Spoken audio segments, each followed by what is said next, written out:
J'étais en train de me demander, est-ce que c'est le style, le look, qui doit définir qui je suis? Tu vois, aujourd'hui, je suis venu costume cravate, costard cravate, et c'est vrai que pour cette église, pour cette communauté-là, je ne sais pas si ça me correspond autant que ça. En tout cas, pour Vivo. Je ne sais pas si vous êtes d'accord avec moi ou pas, mais moi, je crois que peut-être pour cette église-là, je ne suis pas assez à ce que je ressemble d'habitude à Vivo. Mais est-ce que vraiment ces costards-là et ces cravates-là, il me définit? Est-ce qu'il dit, Léo, tu n'es plus un pasteur cool? Peut-être tu ne croyais pas que j'étais un pasteur cool. J'ai un ami, je ne vais pas dire qui, je le cherche avec le regard, mais je ne le trouve pas, que chaque fois que j'étais dans une autre église et que je revenais à cette église et j'ai gardé une cravate, je le trouvais. Il me disait, pourquoi tu mets une cravate? C'est nul ça. Et donc, finalement, peut-être il a raison. Peut-être c'est pas ça qu'il me définit en tant que pasteur cool, parce que finalement, j'ai rencontré pas mal de pasteurs que quelque part, ils mettent costard, cravate, mais qu'ils sont très cool.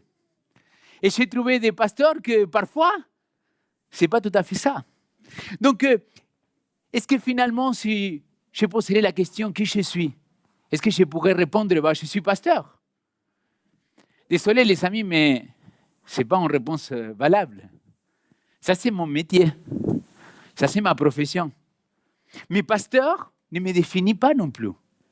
Je ne suis pas que pasteur. Je suis papa, je suis mari. Je suis un être humain, un homme. Donc, désolé, mais non. Ça ne me définit pas non plus ça. Après, tu pourrais te dire, OK, est-ce que la nationalité, elle te définit? Est-ce que plutôt, je pourrais me dire, voilà, ça sort l'Argentin, voilà. C'était sûr qu'il voulait le faire. Et je me dis, est-ce que, voilà, c'est la nationalité qu'il me représente? Oui, je suis argentin quand même. J'ai un petit accent, vous ne l'entendez pas, mais il est encore là. Mais la question, ce n'est pas ça, parce que quand je me suis marié avec ma chère épouse, je suis devenu français. Et donc aujourd'hui, est-ce que c'est vraiment ce maillot-là qu'il me représente et qu'il dit que je suis? Parce que ça fait combien d'années que je n'évite plus? Désolé, mais ça ne me représente pas non plus. Et là, petit à petit, on commence à arriver au centre de ces messages-là. Idée en Christ. Qui je suis réellement, mais qui tu es réellement? Et ça, c'est une question que parfois on ne se rend pas compte, mes amis.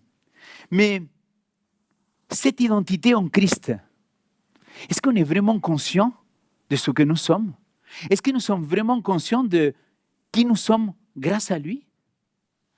Pendant tout ce temps qu'on va partager, on va échanger, pendant toutes ces prédications, ces messages-là, je pense que le Seigneur il m'a montré quelque chose de très clair, les amis.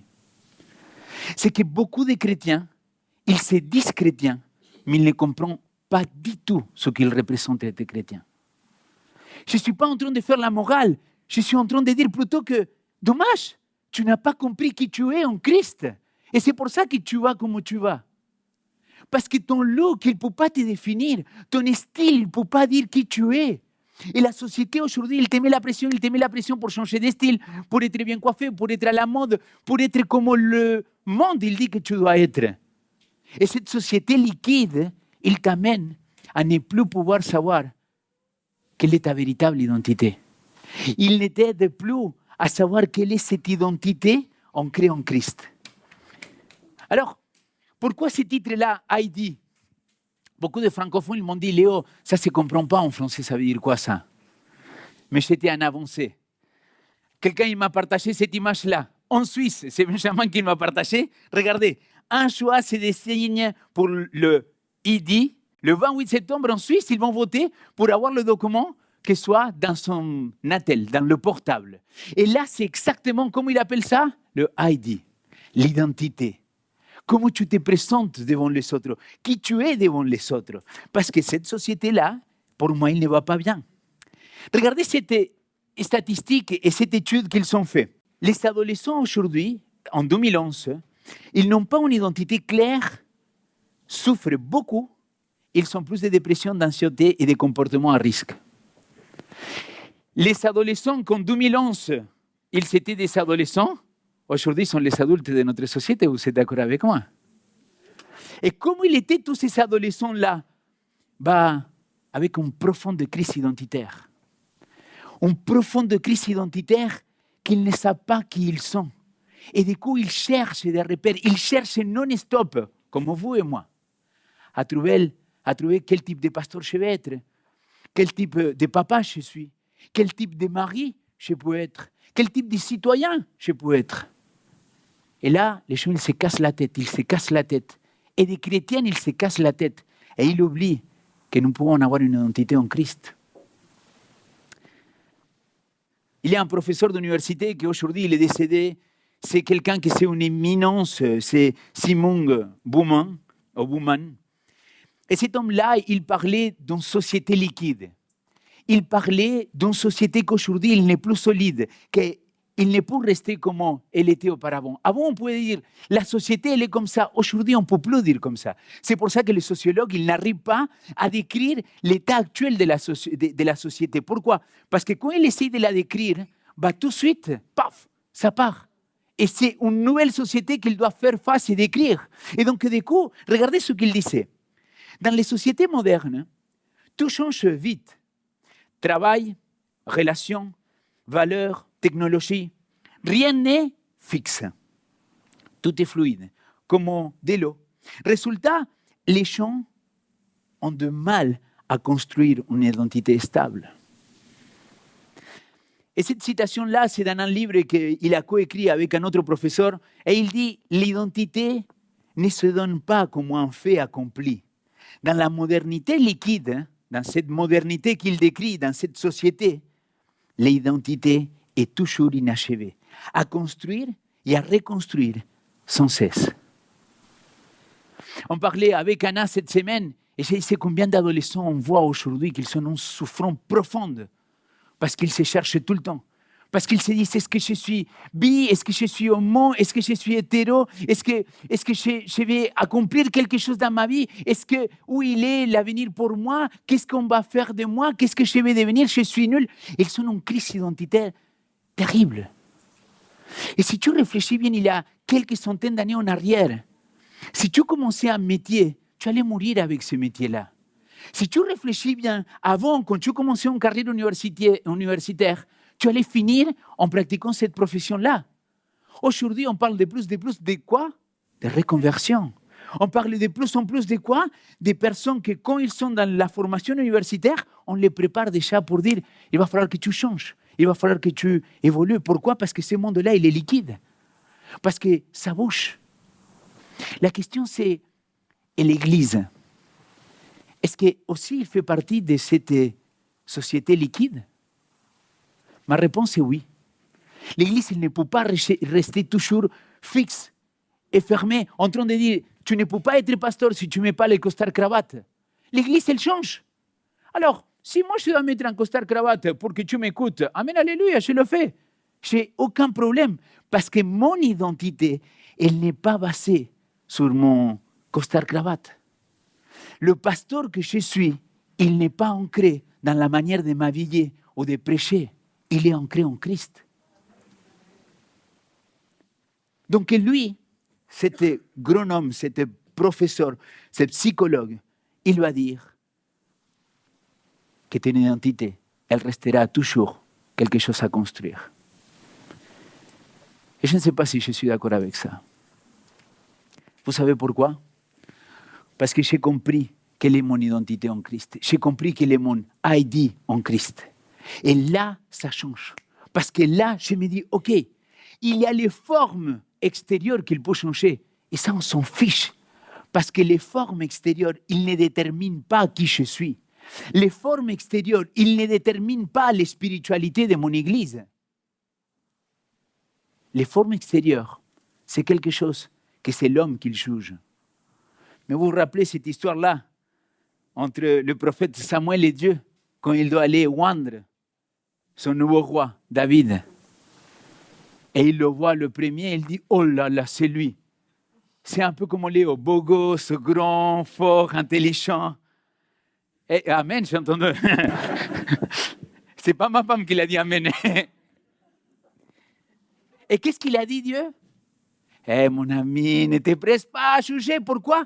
Parce que je ne juge pas selon l'apparence, mais selon son cœur. Tu vois, même mon physique, il ne peut pas déterminer qui je suis. Parce que si tu dis, OK, il est haut, il est un gars, je suis un gars qui je mesure 1m81, j'ai les yeux clairs, je suis plutôt caucasien. Caucasien, on dit? Caucasien. Comme coca. Caucasien, OK. Je suis caucasien. Je pèse 74 kilos, je pense. Mais attends, mais même si je perds ces 40 kilos, les amis, je reste toujours moi. Le physique, il ne peut pas déterminer qui je suis. Et c'est ça que nous voulons voir, étudier et construire ensemble. Alors, permettez-moi, pendant cette série, construire un petit peu quelle est notre identité, quelle est cette base qu'il doit rester. Les formes extérieures, il peut changer, mais la base intérieure, ce qu'il est au centre, la base de ma vie, ça ne peut pas changer. En tout cas, en tant que chrétien. Mais est-ce qu'on est au clair par rapport à quelle est cette base-là? Vous êtes prêts? Ouh là là! Je dois revenir au livre de Genèse, à l'origine, au commencement. Dieu dit, faisons les humains à notre image, selon notre ressemblance, pour qu'ils dominent sur les poissons de la mer, sur les oiseaux du ciel, sur le bétail et sur toute la terre et sur toutes les bestioles qui fourmillent sur la terre. Dieu créa les humains à son image. Il les créa à l'image de Dieu. Hommes et femmes, il les créa. Le commencement. C'est intéressant parce que aujourd'hui, dans la société liquide, tu n'as plus le droit de dire à quelqu'un qu'il est devant toi, bonjour madame, bonjour monsieur. Vous savez ça? Je n'ai plus le droit de m'adresser à quelqu'un de cette manière-là parce que je dois laisser que cette personne-là se définisse qu'est-ce qu'il est. Moi, je ne juge pas. Je ne suis pas là en train de critiquer et on ne va pas faire de la politique avec ça. Mais ça, c'est la société liquide d'aujourd'hui. La société liquide d'aujourd'hui, il amène à que beaucoup de nos gamins, beaucoup de nos adolescents, aujourd'hui, ils sont en pleine crise existentielle parce qu'il n'y a personne qui leur dit « Non, écoute, mec, Dieu, il t'a créé mal. Qu'est-ce que tu veux que je te dise ?» Mais aujourd'hui, on ne peut plus avoir un discours pareil. Et je l'entends. Et je le comprends. Et peut-être on doit s'adapter. Et peut-être on doit amener le message autrement. Mais ma question, c'est est-ce que je suis conscient que je suis une créature de Dieu? Est-ce que je suis conscient que Dieu, il a dit, faisons l'être humain à notre image et à notre ressemblance? Est-ce que je suis conscient que quand Dieu, il a dit, faisons l'humain, il ne parle pas de genre masculin, il parle de l'humanité. Ce qui veut dire qu'en Dieu, en Christ, il a la plénitude de l'être humain. Il a l'homme et la femme. Et le texte ensuite, il va le dire, Dieu créa les humains, Dieu créa les Adams, parce que le mot Adam, ça veut dire tirer de la terre, ça veut dire le terreau, et ce terreau-là, cet être humain, il va devenir après, il va créer l'homme et la femme, le mâle et la femelle. Et c'est ainsi que Dieu les créa. Et peut-être tu te dis, Léo, mais pourquoi tu nous parles de ça? Parce que Dieu, il a dit que cet être humain, mâle et femelle, il devait dominer sur la terre. Et ce mot-là, dominer, il est tellement mal traduit, les amis. Parce qu'en réalité, il ne doit pas dominer en genre écraser la nature, écraser l'autre, écraser les animaux, mais plutôt en administrant la création de Dieu. Je suis le propriétaire et moi que tu créé, maintenant tu dois devenir une créature, que tu vas être l'administrateur de ce monde-là. Donc, regardez quel était le départ de l'être humain avant la chute. On était créé par Dieu, on avait une identité claire, on était mâle, femelle, et en plus de cela, il dit, maintenant tu vas avoir une tâche très importante. Tu vas gouverner sur cette terre-là. Tu vas être le prince, tu vas être l'administrateur, tu vas être l'économe, tu vas être le majordome de toute ma création. Mais évidemment, comme vous le savez, il y a un avant et un après. Et je vais vous revenir sur l'après. Le Seigneur Dieu façonna l'homme de la poussière de la terre. Il en souffla dans ses narines un souffle de vie. Et l'homme devient un être vivant. Et juste avant de revenir à cette notion-là, de pourquoi on a été créé et qu'après on s'est détaché de lui, je voudrais revenir sur cette notion. Est-ce que tu te rends compte que notre Papa du ciel, il a mis les mains à la pâte pour te créer, toi et moi?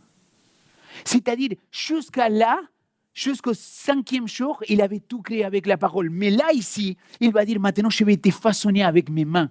Je vais te prendre par mes mains et je vais te travailler, je vais te modeler, je vais prendre comme ma plus belle œuvre d'art. Et c'est là que il souffla. Et l'homme, l'être humain devient un être vivant. On avait tout, les amis, pour être heureux. On avait tout pour savoir qui on était. Mais malgré ça, les choses, ils se sont mal passées. Quelle était mon identité? OK? Première étape. Avant de te former, Jérémie chapitre 1, verset 5, dans le ventre de ta mère, je te connaissais avant que tu viennes au jour. Je t'avais consacré. Ça, les amis, pour quelqu'un qui est en détresse psychologique et qui ne comprend pas, et il dit, mais moi, je suis qu'un accident de mon papa et ma maman. Je suis une nuit de folie. Je ne suis rien d'autre que parce que mon papa, il était sous, il a couché avec ma maman, mais je n'étais même pas approché. Et tu sais quoi? Peut-être pour tes parents, tu n'étais pas approché, mais pour Dieu, tu l'étais déjà. Parce que même avant que tu sois dans le ventre de ta maman, Dieu, il avait déjà pensé à toi. Vous vous rappelez la chanson Abba Père? Ça parle exactement de ça. Même avant, il avait déjà pensé à moi. Mon identité, c'est que je suis façonné. Regardez ce qu'il dit Jérémie. Là, le premier mot, Jérémie, c'était avant de te former. Et là, il dit, voici comme l'argile est dans les mains de potier, ainsi vous êtes dans mes mains, maison d'Israël. Ainsi vous êtes dans mes mains, église de Vivo. Et là, tu te dis, mais pourquoi tu ne parles pas de former? C'est le même mot, mes amis. Le mot former et potier en hébreu, c'est exactement le même mot. Et ça, j'aime. Parce que ça veut dire que Dieu, il a pris le temps de nous former, de nous façonner. C'est pour ça qu'il est le potier. Et c'est pour ça que moi, entre ses mains, je suis en base d'argile. Troisième chose, à part d'être évolué, à part d'être façonné, je suis unique. Ainsi parle maintenant l'Éternel. Qui t'a créé, ô Jacob, ô Léo? C'est lui qui t'a formé. Ô Israël, ne crains rien, car je t'ai racheté. Je t'ai appelé par ton nom et tu es à moi. Les psychologues, je lisais qu'apparemment dans notre tête, il n'y a rien de plus beau pour nos oreilles qu'entendre qu'on nous appelle par notre prénom. Quand tu es devant un groupe et ces personnes-là, ils se rappellent comment tu t'appelles, ils te disent hey, salut Eric, comment vas-tu? Tu te dis attends, tu te rappelles comment je m'appelle? Bien sûr, c'est toi que tu me disais que je ne dois pas venir avec cravate, non, c'est pas vrai. Vous voyez ce que je veux dire? C'est-à-dire que quand quelqu'un, il se sent unique, ça change sa position. Parce que du coup, je sais qui je suis. Et les amis, je pourrais avoir d'autres problèmes. Mais par contre, je suis convaincu qu'il n'y a pas de Léo sur terre. Hein?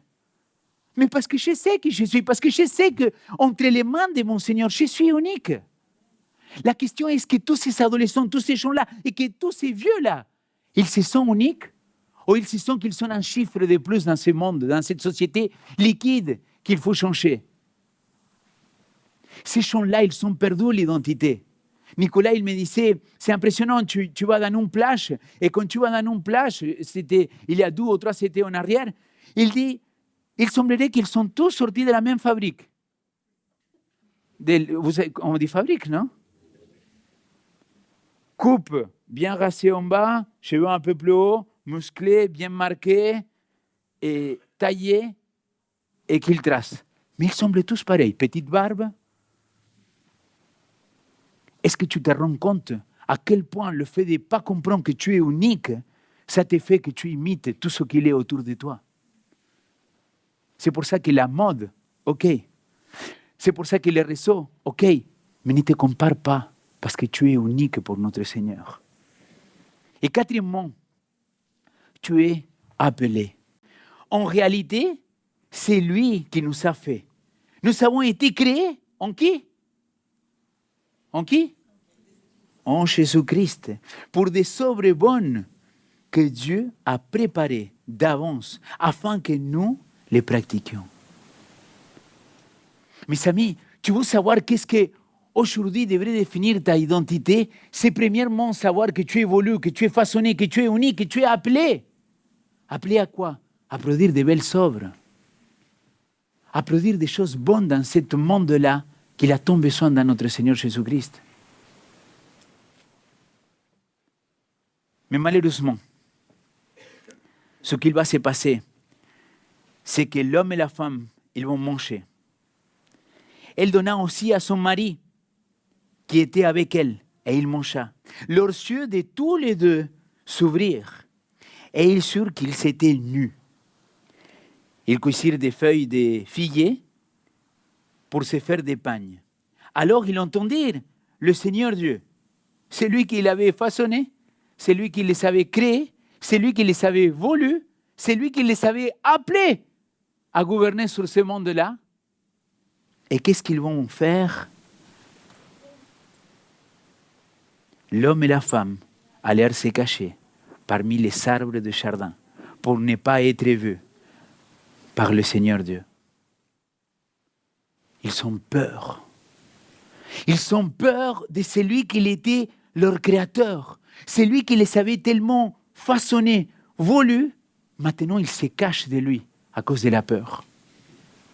Voilà notre société. Une société qui a profondément besoin de notre Seigneur, mais il va se cacher. Il va chercher son refuge ailleurs. Et je voulais quelque part vous montrer pourquoi cette crise identitaire, il est ancré dans le livre de la Genèse. Je ne sais pas si je vais être aussi clair que dans ma tête, mais je vais essayer de partager avec vous. Il y a un avant et un après la chute, d'accord? Et il me semble qu'il y a 3 choses qui se sont rompues à ce moment-là. La première chose, c'est qu'on appartenait à quelqu'un, on appartenait à Dieu, on faisait partie de ses enfants, on faisait partie du peuple de Dieu. Et quelque part, à cause du péché, à cause de la conséquence de ce que Dieu il avait averti, l'homme, l'être humain, maintenant il va se sentir rejeté, il va se sentir en rupture et il va avoir peur. Voilà la première question. Pose-lui la question à n'importe quel psychologue au monde. Il va te dire que dans la pyramide de Maslow, le sentiment d'appartenance, c'est fondamental dans la vie. Tu ne peux pas ne pas sentir que tu appartiens à quelque chose. Parce que tu as besoin de sentir que tu fais partie de cette famille-là. J'ai accompagné pendant très longtemps quelqu'un qui s'avait fait adopter. Et cette personne-là, elle avait une vie épanouie, elle avait tout. Elle venait de l'Amérique du Sud et sans cesse, malgré qu'il avait des parents aimants, elle voulait aller retrouver et comprendre le pourquoi il se sentait tellement rejeté. On est 100% dedans. Oui, c'est ma famille adoptive, mais je n'appartiens pas ici. Moi, je viens de l'Amérique du Sud. Je me sens rejeté pour mes parents. Je sens qu'il y a eu une rupture. Mais j'ai peur d'aller. J'ai peur de sortir de ça. Ça, c'est la première conséquence du péché, les amis. C'est pour ça que notre société, elle est comme elle est. Et c'est pour ça que quand Christ il est venu, il était exactement là. Deuxième conséquence qu'il va créer, mais vraiment une crise identitaire dans la vie de chacun de nous, mais aussi dans notre société, c'est la pureté. Dieu nous avait créés innocents. Vous voyez, Adam et Ève, ils étaient là, nus, mais ils ne regardaient pas. Tu vois, c'est comme quand ton fils ou ta fille, ils sont 1 ou 2 ans et ils se promènent à la maison, ils te voient nus, pour eux, c'est tout à fait normal, quoi. Tu ne vas pas te cacher. Mais par contre, à un âge, bah, tu dis, hop, oui ou non? Et c'est ça. Et là, les cieux s'ouvrirent à cause du péché. Et ils vont expérimenter deux choses. La honte et la culpabilité. Pourquoi tu as autant besoin de plaire dans les réseaux sociaux? Pourquoi tu as autant besoin de plaire dans ton travail, dans ton école, dans ton église? Pourquoi? Parce que quelque part, tu vas te retrouver avec quelque chose qu'il va enlever cette honte-là, la culpabilité. Tu vas vouloir te reconnecter avec ce que le Seigneur il avait fait en toi, cette innocence, cette pureté. Et le troisième élément, mes amis, avant et après la chute, c'est l'autorité que Dieu il avait donnée. L'appel qu'il avait fait à l'être humain. Il avait dit quoi? Tu vas dominer, tu vas gouverner. Et là maintenant, il se retrouve avec la faiblesse, la fragilité et la mort devant eux. Trois conséquences que aujourd'hui pour moi, ils font la base de pourquoi notre société ne va pas bien. Et c'est pour ça que je suis convaincu que nous avons besoin de retrouver quel est notre ID en Christ. Parce que cette identité solide dans un monde fluide, dans une société qui bouge, non-stop, c'est ça qu'on a besoin de retrouver. Je ne parle pas des formes, je parle de la base. Je parle de ce que Christ il voudrait qu'on devienne. Jésus, il veut, et vraiment c'était mon message le plus important. Jésus, il veut que tu saches que tu évolues, que tu étais attendu par lui, que tu étais formé par lui, que tu es appelé par lui. Et que tu es unique, qu'il n'y a personne d'autre comme toi. Et tu te dis, ok, mais et maintenant quoi? Parce qu'il y a eu la rupture, il y a eu le péché, et là maintenant je me retrouve dans un monde brisé. Éphésiens chapitre 4, verset 22-24. Pour moi, c'est parmi les textes, Éphésiens vraiment, c'est un livre étudié et à réétudier. Regardez ce qu'il dit. Il s'agit de vous défaire de l'homme ou la femme ancien qui correspondait à votre conduite passée, à cet homme-là après la rupture des péchés, qui périt sous les effets des désirs trompeurs. Vous vous rappelez des désirs trompeurs? On avait fait toute une série sur les désirs de la chair, les désirs de l'esprit. D'être renouvelé par l'esprit dans quoi? Dans votre intelligence, dans votre compréhension de qui tu es. Et là, il dit, et de revêtir l'homme nouveau qui a été créé selon Dieu, dans la justice, la sainteté qui produit la vérité. Je vais revenir sur cette notion-là, revêtir l'homme nouveau. Deuxième texte, qu'il parle exactement de la même chose, l'apôtre Paul, mais maintenant en Corinthiens, chapitre 2.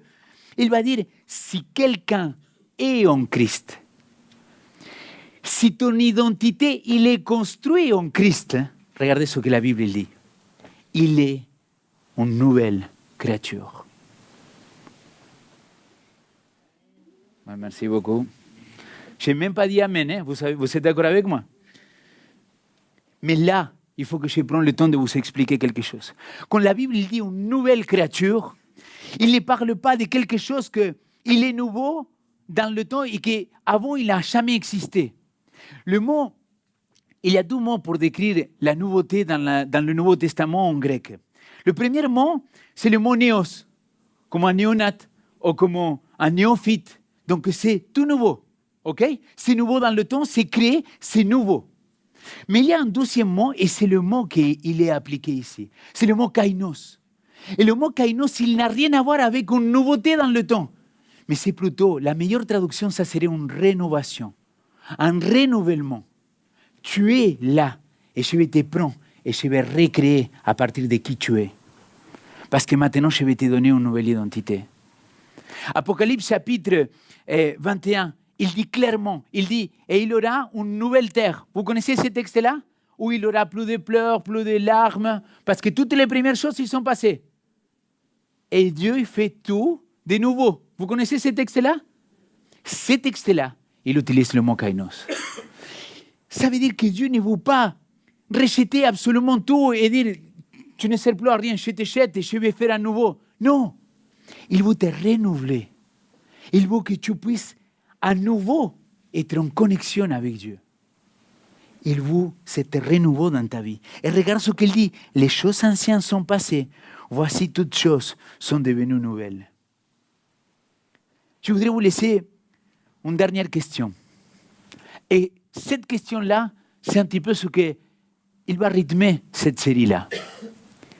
Mon identité, mon ID, est-elle déterminée par ce que j'ai fait ou est-ce que c'est elle qui détermine ce que j'ai fait?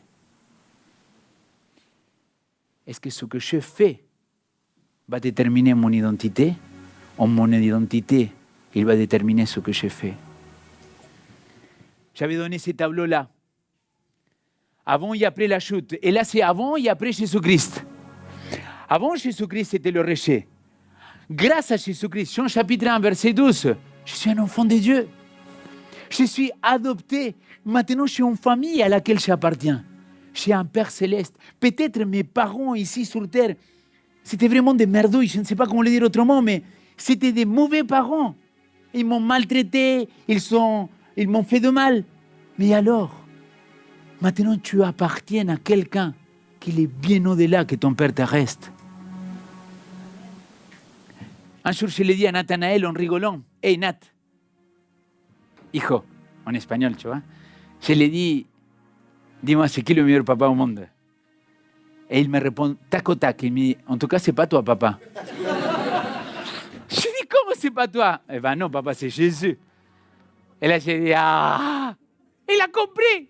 Un gamin de 5 ans, il avait compris qu'appartenir à Christ, c'est quelque chose de beaucoup plus grand. Faire partie de cette famille spirituelle, ça te pose dans un plan bien supérieur que celle du monde ici sur terre. Oui, peut-être tu es rejeté par tes parents, par tes collègues, dans l'école. Peut-être tu as été traumatisé à cause de ça, mais je voudrais te dire une parole de notre Seigneur aujourd'hui. Au nom de Jésus, aujourd'hui tu es un enfant de Dieu. Deuxième chose, la honte. Cela qui il nous paralyse tellement dans cette société-là. Je ne peux pas aller vers elle parce que j'ai honte. Je ne peux pas faire ceci parce que j'ai honte. Je ne peux pas parce que qu'est-ce qu'ils vont dire de moi? Ésaïe chapitre 43, verset 4. Tu es précieux à mes yeux. C'est Dieu qui va le dire. C'est Dieu qui est en train de nous le dire ce matin. Tu es précieux à mes yeux. Peu importe qui tu es, pour moi, tu as de la valeur. Et troisièmement, la faiblesse. Oui, c'est vrai qu'à cause du péché, on était touché par cette faiblesse humaine. Mais aujourd'hui, Philippiens chapitre 4, verset 13, il dit quoi? Je peux tout par celui qui me fortifie. En Christ, je suis plus fort. En Christ, j'ai des moyens de pouvoir faire face à ce monde liquide parce que je sais qui je suis. Je sais que j'appartiens à Christ. Je sais que ma valeur se trouve dans ses cieux et pas dans celle du monde. Et en plus, je sais qu'avec lui, tout est possible. Si je vous parle de ça aujourd'hui, moi je suis autant concerné que vous. Je pense qu'on a tous des problèmes identitaires. On se sent tous soit trop gros, soit trop moche, soit pas assez intelligent, soit pas assez doué, ou soit peut-être on se sent un peu, beaucoup tout ça, ensemble. Mais petit à petit, il faut que tu déconstruises ces choses-là pour les laisser la place à Christ. Il faut te défaire de ces vieilles natures et laisser la nouvelle nature grandir en toi. Alors, je voudrais vous partager quelque chose qui m'est arrivé il y a quelques années. On était déjà vivant, il existait déjà. On était le soir, mais on était à Troanet. Et on avait rencontré quelqu'un avec quelques amis, que c'était quelqu'un, un SDF. Et un jour, cet SDF, il arrive à l'église, il me voit, il me dit « C'est vous le pasteur ?» Je lui dis « Oui ». Il me dit « Pasteur, est-ce que vous pourrez faire une prière pour moi? Je suis malvoyant. » Et je lui dis « Est-ce que tu crois que Jésus-Christ il peut te guérir ?» Il me dit « Ah, que je crois. » Je lui dis « Ok. » Et je ne sais pas pour ce qu'il était là. On l'a dit à cet frère en Christ, viens, on va prier devant. Et je lui ai dit, mais si Jésus ne te guérit pas, est-ce que tu es OK avec ça? Il me dit, j'ai déjà prié. Si le Seigneur, ce n'est pas sa volonté, je suis OK. J'ai dit, OK, là, un nombre de fois que je peux aller prier pour lui. Et petit à petit, on a commencé à accompagner avec quelques membres de Vivo à cet homme-là, on a pris du temps. Et je pense qu'on est arrivé à la conclusion avec Alain, surtout j'ai beaucoup parlé avec Alain, mais Mélanie aussi, il a pas mal parlé à cet homme, que cet homme-là, il avait une foi extraordinaire. Il connaissait la parole, mais vraiment, pas, tu vois, théologiquement parlant. Les gars, il te citait des passages entiers de la Bible. Et un de ces samedis-là, qu'ils viennent, il me dit, pasteur, tu sais pourquoi je suis revenu? Je m'attendais qu'il me dise parce que tu prêches bien, parce que tu es sympathique, tu as un petit accent, tu es argentin, devenu français. Non, rien de tout ça. Mais c'est parce que ces jours-là, on a chanté un chant que c'était « Je ne suis plus esclave de la peur, je suis... » Vous connaissez? Et il dit « Quel chant merveilleux, pasteur, et machin. » Et on commence à discuter. Et là, on rentre dans une discussion. Et je ne sais pas pour ceux qui font la théologie, ceux qui sont deux, c'est mettre devant quelqu'un un jour dans sa vie. Parfois, tu sens le poids quand même. Tu vas prêcher sur le Dieu 3x5, quoi. Tu vas prêcher sur le roi de l'univers, le Seigneur des seigneurs, le roi des rois. Moi, j'ai beaucoup de respect quand je parle de lui. J'ai dit, qui suis-je, moi, pour venir parler? Et surtout, les amis, c'est que parfois dans la vie des chrétiens, tu te sens un peu sale. Tu te dis, est-ce que j'ai vraiment mis en ordre ça dans ma vie? Est-ce que je ne suis pas trop pécheur pour ça? Et donc j'ai sorti tout le temps cette phrase-là, mais nous sommes tous des pécheurs. Je suis un pécheur. Et ces jours-là, cet homme-là, je lui ai dit, bon, mais mon cher, toi tu es un pécheur comme moi. Et là, il me dit, pasteur, je t'arrête tout de suite. Pourquoi tu dis ça? Je dis, comment que pourquoi je dis ça? Parce que je suis un pécheur. Il me dit, ah bon? T'as pas demandé à Dieu de te pardonner tes péchés aujourd'hui? J'ai dit, oui, ce matin. Et alors? J'ai dit, alors je suis un pécheur. Il me dit, pasteur, pardonne-moi, mais là, tu connais pas ta Bible. Et je n'étais pas un pasteur de 2 ou 300 de ministère, hein? Et il me dit, mes enfants, je vous dis toutes ces choses-là, pour que si quelqu'un vient à pécher, nous avons un avocat. Mais si tu as confessé tes péchés, pourquoi tu dis que tu es un pécheur? Tu es un enfant de Dieu. Et ces jours-là, dans ma tête, il a fait un clic. J'ai compris que ce qu'il me déterminait dans ma vie, ce n'était pas les péchés que je faisais. Parce que je peux faire tous les péchés que tu veux dans la vie, je resterai l'enfant de Dieu. Parce que je suis son fils. Parce qu'il m'aime d'un amour éternel. Parce qu'il m'a racheté. Il a donné son propre fils pour m'acheter. Et donc peut-être tu te sens la pire merveille du monde. Tu te sens un pécheur. Tu te dis, mais comment c'est possible que je sois comme ça? Mais laisse-moi te dire un truc. Dieu ne te voit pas comme toi tu te vois. Dieu ne te voit pas comme la société liquide te voit. Dieu te voit comme ce que tu es pour lui. Un enfant. Demande à n'importe quel père, à n'importe quelle maman. Même si l'enfant, il a fait les pires bêtises au monde, il va continuer à dire, c'est mon enfant. C'est mon fils. Malgré ses défauts. Et c'est exactement pareil avec Dieu. Tu veux savoir quelle est notre identité en Christ? C'est que nous sommes ses enfants. Tu appartiens à une citoyenneté célestiale. Tu as été voulu par lui. Tu es unique. Et le Seigneur, aujourd'hui, il nous appelle à qu'on prenne position et qu'on se rende compte qui je suis en Christ. Merci d'avoir regardé cette vidéo jusqu'au bout. Si elle t'a inspiré ou touché, n'hésite pas à liker, à partager et surtout t'abonner pour ne rien manquer. Rejoins la famille Vivo pour des messages qui t'inspirent, t'aident à avancer chaque semaine. Dis-nous aussi en commentaire ce que tu as retenu ou aimé dans cette vidéo. Je te dis à très bientôt pour une nouvelle vidéo. Reste connecté avec notre Seigneur Jésus-Christ.